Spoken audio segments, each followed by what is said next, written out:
Okay, can you hear Hey, me? I, Hey, I what a got you. disaster. Oh man. Not an issue. We got you.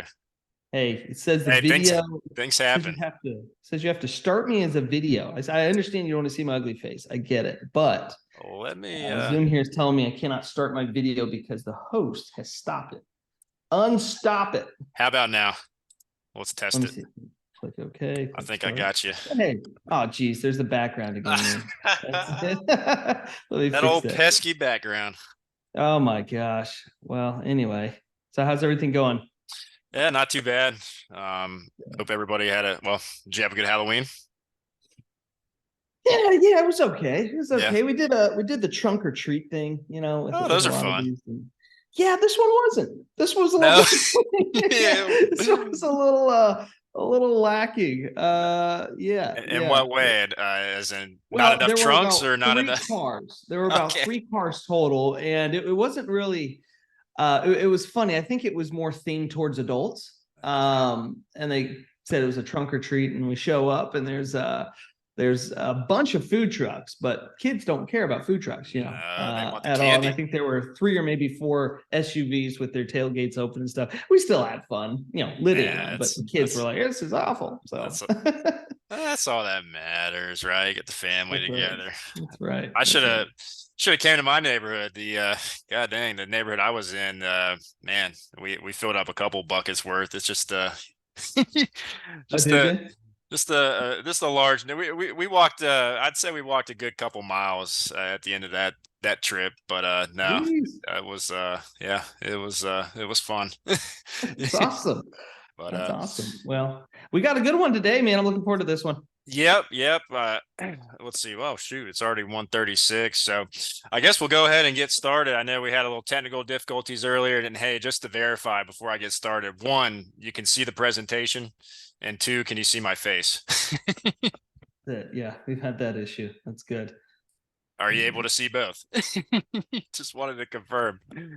I can see you, and the chat is quiet. So if anybody can give us a quick thumbs up in chat, that would be helpful, just so we know, and we'll Yeah, be good. So just want to make sure you guys can see today's presentation and obviously see our beautiful faces.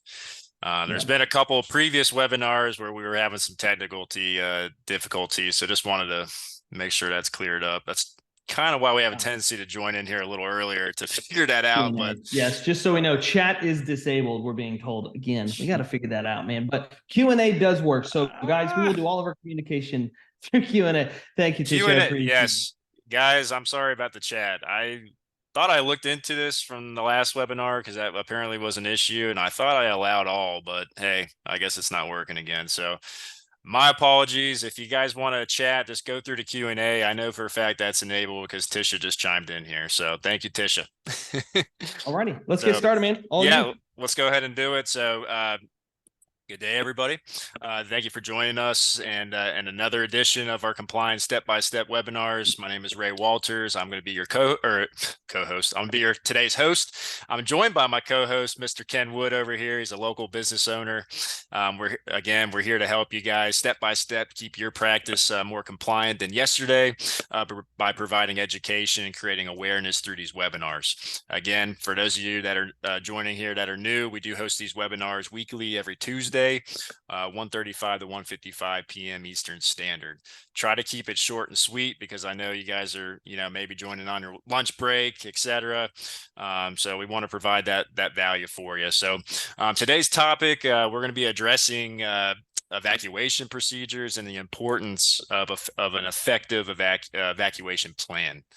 But before we get started, of course, again, those of you that have been here, obviously got to give you a background of what we do here at Epi Compliance. Epi Compliance was established in 2013. Developed by leading healthcare professionals with a combined knowledge of over 40 years of expertise in the healthcare regulatory space. Epi Compliance is specifically designed to provide compliance training for healthcare organizations, healthcare students, and business associates alike. Also, Epi Compliance founded Epi Conferences, which is an in-person a conference event that we host on an annual basis. One thing I wanted to mention for those of you in here that may be healthcare students, students, healthcare administrators, physicians, healthcare professionals. We have what we call a HIPAA security officer training program that we offer here in person at these events. We are going to be offering this program online here very soon. So for those of you that want to take a deeper dive into HIPAA, this is a certification, by the way. It's good for 3 years. Highly recommend it. Again, just stay tuned. It is something that we're going to be offering here soon online. Put some links here in the PowerPoint slide too of our website and our Epi Conferences site as well. So anyways, without further ado, let's dive into the meat and potatoes. So today's objectives, we want to, one, understand the importance of emergency action planning in the healthcare setting. We want to identify various types of workplace emergencies that healthcare facilities may face. 3, we want to learn about essential components of an emergency action plan. And 4, we want to recognize the role of employees in emergency preparedness.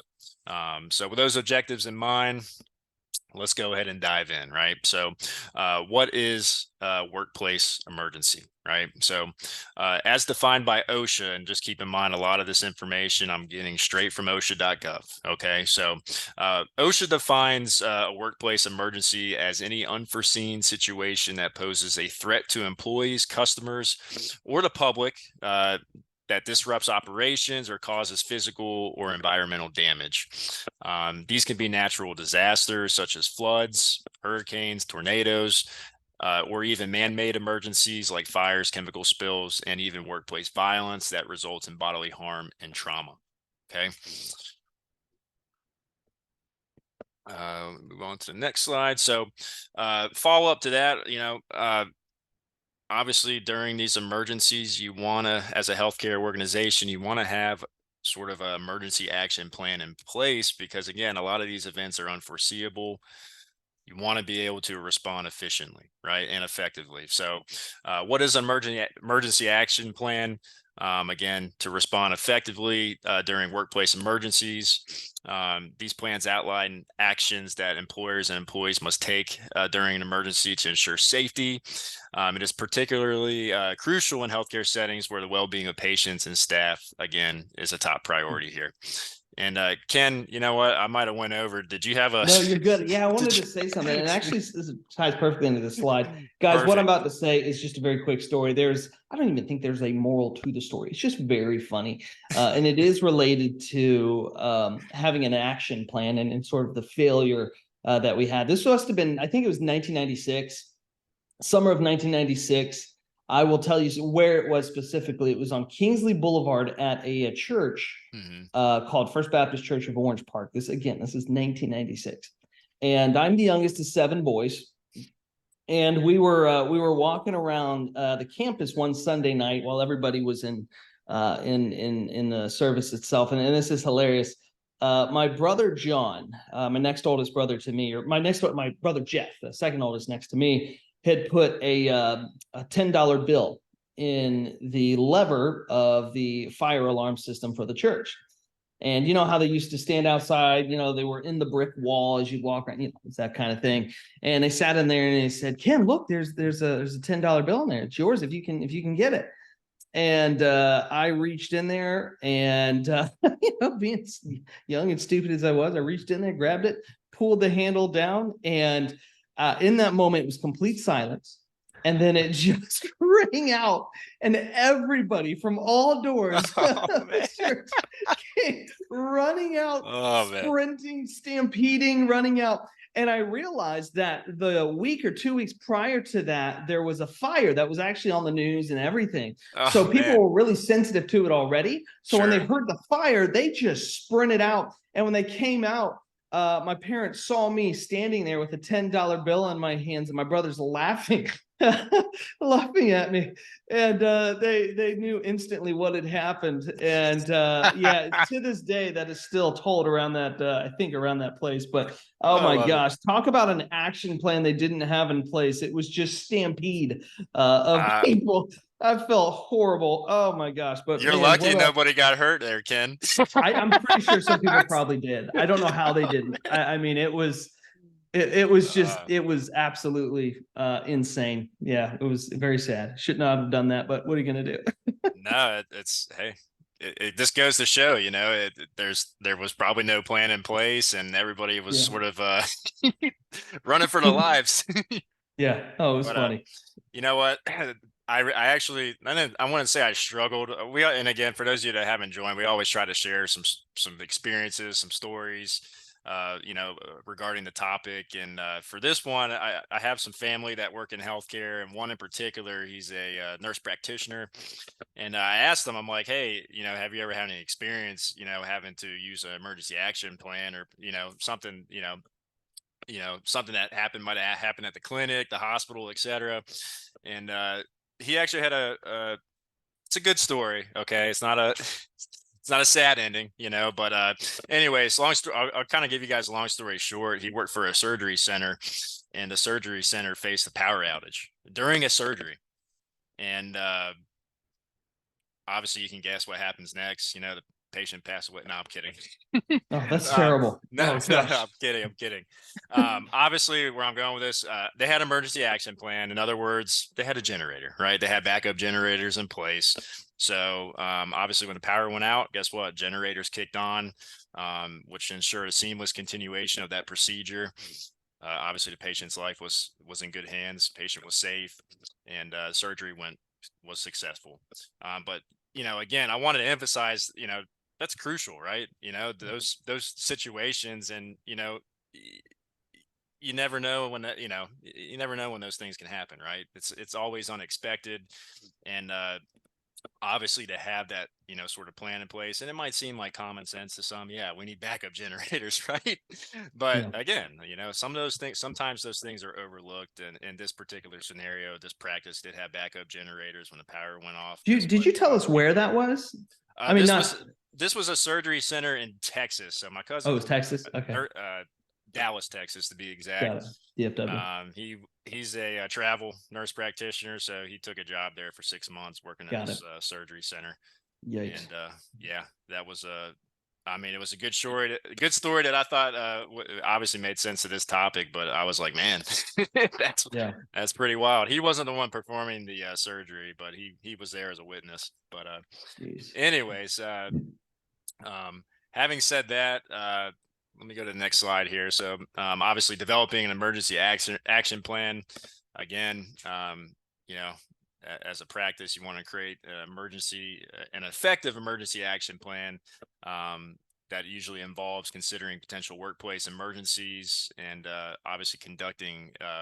And this is again coming from OSHA, conducting a hazard assessment. And basically, what that is conducting a walkthrough of your facility and seeing if there's any potential hazards that, hey, I might need to have a plan in place, if this goes, or, I'm just making this up, but I know this is a topic that we talked on a couple weeks back about electrical safety. If you got if you got cables with the copper wiring sticking out, you might want to take note of that, right? That could potentially possibly start a Yeah, for fire. You sure. either want to get that replaced, or at least have an action plan in place, or if there's a fire that happened, right? Yeah. So And again, that's let me reiterate something here, yeah, right? Just so you guys know, it doesn't just have to be us. So especially when it comes to sure. stuff like this, where you're developing an emergency action plan, maybe there's some of you on here who have done that or actively are doing that. Mhm. If you would and you're comfortable doing it, we don't want to put you on the spot, but at some point, listen, you guys are more than welcome to chime in. If you want to speak, if you feel like there's something you want to say about that specifically, just raise your hand or tell us in chat or in Q&A, and we'll make you a speaker here, and you can kind of share that story with us if you'd like to do that. You don't want to put you on the spot, but I wanted to kind of add that, Ray, because I know you and Yeah, I are absolutely. talking all the time, and maybe there's some really good stories that other people have in here that might be Yeah, useful for other attendees as well. definitely would love to hear another story or experience. So, but keep going, and I'll keep monitoring chat in case anybody chimes in. Awesome, that'll work. So, anyways, again, OSHA provides guidelines. There's a link here. Actually, let me see if I can send this across in the chat. I know I can chat. I guess I don't have to figure that out. But I went ahead and just put this in chat. Hopefully, everybody can see it. Again, this is sort of the OSHA guidelines in developing emergency action plan.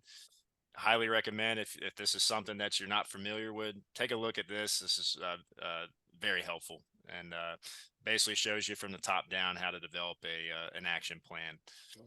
So moving on, again, same stuff continued.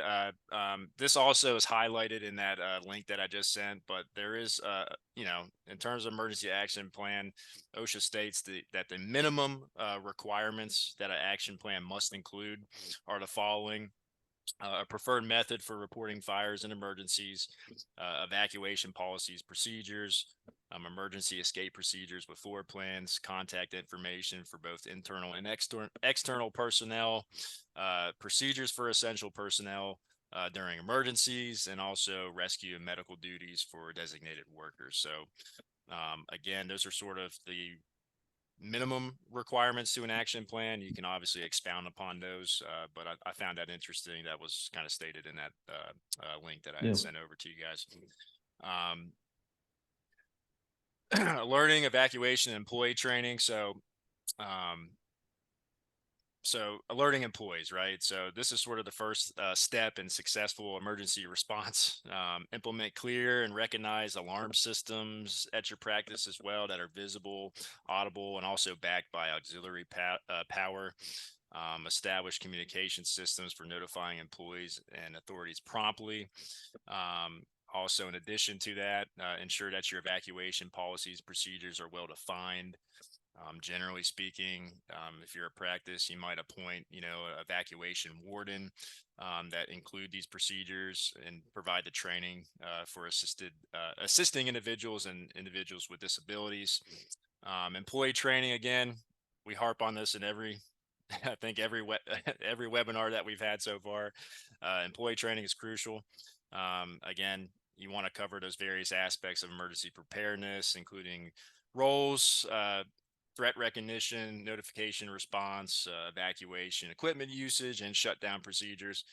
Bottom line is, OSHA wants to see that your staff is trained in emergency preparedness. Okay. And again, we harp on this in every single webinar, but for those that are joining us here today that haven't been with us before, when it comes down to OSHA and the requirements, they want to see that your staff's trained and educated in this. And if you have any new hires, make sure that they're getting this training within 10 days. Okay. And stay tuned. We have some opportunities here for you guys to get this training at no charge. Stay tuned for that. But again, just want to make it a point. New staff has to get trained within 10 days with OSHA requirements. So anyways, moving on. Oh, Lord. So this is sort of the statute or the Code of Federal Regulations. I'm not even going to read it. 29 CFR 1910. I think subsection 38 is how it's pronounced.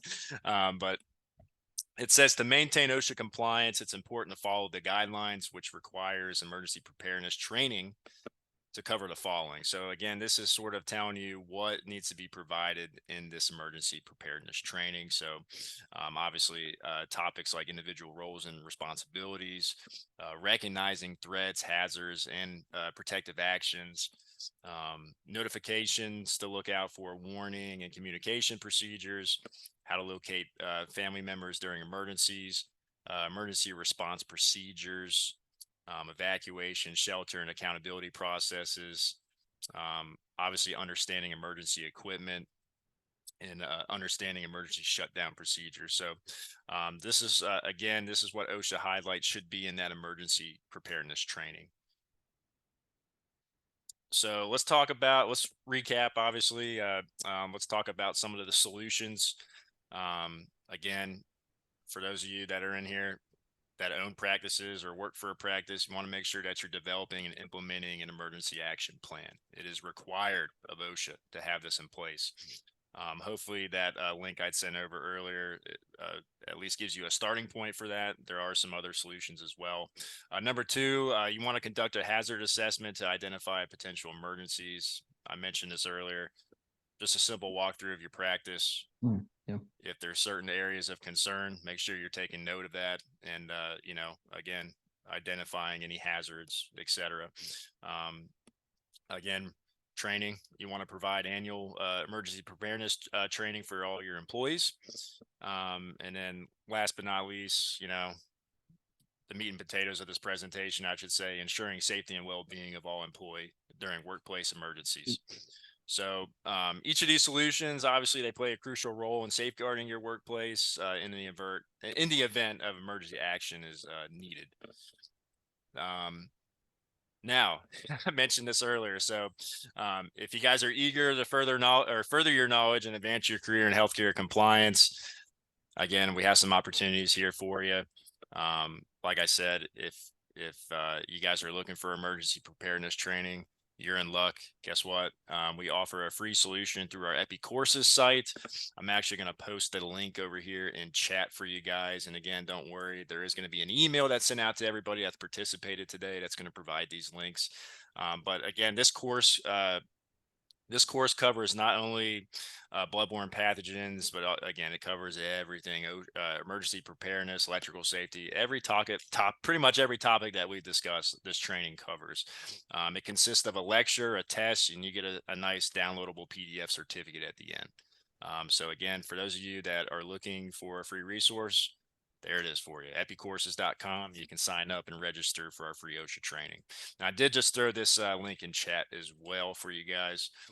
Also, we do have some paid solutions. Just keep in mind, listen, I know all these webinars so far, we've talked about OSHA topics, but next week we are going to be talking about a HIPAA related topic, which I'm looking forward to. But again, for those of you that might work for, again, student medical practice, you might be a business associate. Again, we do provide HIPAA training solutions as well. We have a training bundle that includes OSHA, HIPAA privacy, HIPAA security, and waste, fraud, and abuse training. Highly encourage you to check that out. That's on our Epi compliance website. Again, everybody's going to receive a link for this. And we do have some more comprehensive solutions as well. Our Epi Compliance Pro package, we call this sort of our all-encompassing program. If you're looking for your one-stop shop, training, policies, procedures, tasking, document management, business associate agreements, that's sort of your one-stop shop solution for you as well. If you're unsure what you need and you're curious, hey, maybe you're just getting into the healthcare space, maybe you just purchase a practice, etc. You're just starting out. We do offer free consultations as well. We can certainly help you out with that. Ken, I don't know if you wanted to add anything else to this presentation.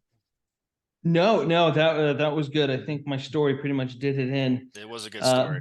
Brenda, I don't know if you can hear us right now. Hopefully those audio issues got worked out.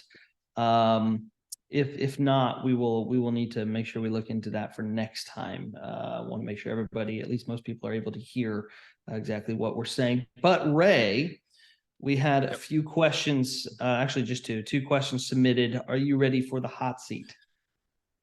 I think so. Let's do it. Okay, here we go. All right. First question I have is, what should be the first step when developing an emergency action plan for a healthcare facility? I stated it earlier, but I would say the first step when developing emergency action plan is conducting a walkthrough, right? That hazard assessment or that hazard walkthrough. And again, just to reiterate, these hazard assessments, these walkthroughs, this helps you identify potential workplace emergencies and obviously identifying specific risk and hazards that can lead to an emergency situation. Again, make sure you're keeping log of this, taking note or taking action to get those things fixed. So these, again, these situations don't happen. So again, I'd say conducting a hazard assessment is going to be, that's going to be your first step. Awesome. All right. And second question, how can healthcare employees actively contribute to emergency preparedness in their organizations? I got a couple points to make on this. So how can healthcare employees actively contribute to emergency preparedness? I'd say one, familiarize themselves with emergency action plan. Again, if you don't have emergency action plan, let's get one in place, right? And obviously, again, have your employees get familiarized with that plan, practice that plan, assign specific roles and responsibilities. again, another point, you know, you want your employees to participate in regular, or you want, you as the practice administrator, you want to have emergency preparedness training and exercises, you know, for these events, you know, whether it's Yep. practicing a fire drill, right? Something Right. as simple like that. You want to make sure that you're being active with that and making sure your employees are prepared for those situations as well. And I'd say point three, um, again, recognizing and reporting potential threats or hazards, and this is coming from the employee. And you know, if you're an employee of the business and you recognize, hey, this, you know, this copper wire is hanging out of this cable, I think I think this might be an issue, right? You want to make sure you're Right. reporting those things, those threats, to your supervisors or any designated personnel. So be Gotcha. accountable, right? Yeah. Yeah. Okay, cool. So that I think is I think that's pretty much it. What I will say, guys, is as we start to go about and do more of these, there are a bunch of topics under these categories, especially with OSHA, and then when we start getting to HIPAA, right? These are topics that often may seem a bit mundane, but they are incredibly important. They truly are. Working with clients who speak on my behalf, working with clients who are heavily regulated. These are things that just can't be simply overlooked. And that's really the reason here behind these webinars. Appreciate everybody jumping in and contributing. But in our future ones, as we go about doing this, we're going to have a lot of audience participation. We would love for you guys to chime in and provide your value in that as well, because there's a lot that, and truthfully, a lot that maybe we don't see that you guys see on a regular basis. And giving us that perspective is not just valuable for us and for the webinar, but it's very valuable for the people that are attending it, and I truly mean that. So if you're camera shy, don't worry, you don't have to share your camera, but we would love to hear your voice and We can allow you to hear talk, kind of and your that's outlook. it. Yeah, exactly. Yeah, that's right. You don't have to share your camera or No. anything, so no worries about that. But we would definitely love to have your input. But yeah, Ray, I'll hand it over to you. No, thanks for that, Ken. And again, appreciate you guys' time and participation with this, especially those that have been with us since I think the beginning, or was it last week of September is when we started our first one. So appreciate that. And again, I mentioned this. We've been talking about OSHA related topics, but next Tuesday, the 14th, we are going to be talking about HIPAA security related topic, and that's about business associate agreements and the importance behind those. So are going to be switching it up here. Like I said, we're going to be talking. I think the next topics until the remainder of this year are going to be HIPAA related. So stay tuned for that. Everybody's going to receive an email after this presentation with the link to register for those webinars, again, every Tuesday from 1:30 or 1:35 to 1:55 p.m. Eastern Standard. So hope to see you guys on the next one. If you have any questions, concerns, please feel free to reach out to us. You guys will be receiving an email from us. And we certainly will work on it looks like there's a couple audio issues this go around. We are going to work on that. And, yeah, in fact, hey Ray, if I can, I want to jump in. I'm going to yeah, answer Tisha the question you just asked, Tisha. I know you asked before, but PowerPoint or link to YouTube. So YouTube is actually getting set up, ready to go. We're going to put a lot of the content out there for EPI compliance, so you guys can consume that. But also the PowerPoint, I think we can convert the PowerPoint to a PDF and send it off to you, so you have that as well. If it's this one you want or one specifically, just email us. Email them, I guess. Email Ray, let them know, hey, here's the PowerPoints I'm interested in, and we'll be happy to convert those to a PDF and give them to you. So you have that. Ray, if you don't mind, I would like to keep you on a moment so we can kind of play with the audio maybe on your mic and just kind of see what's up.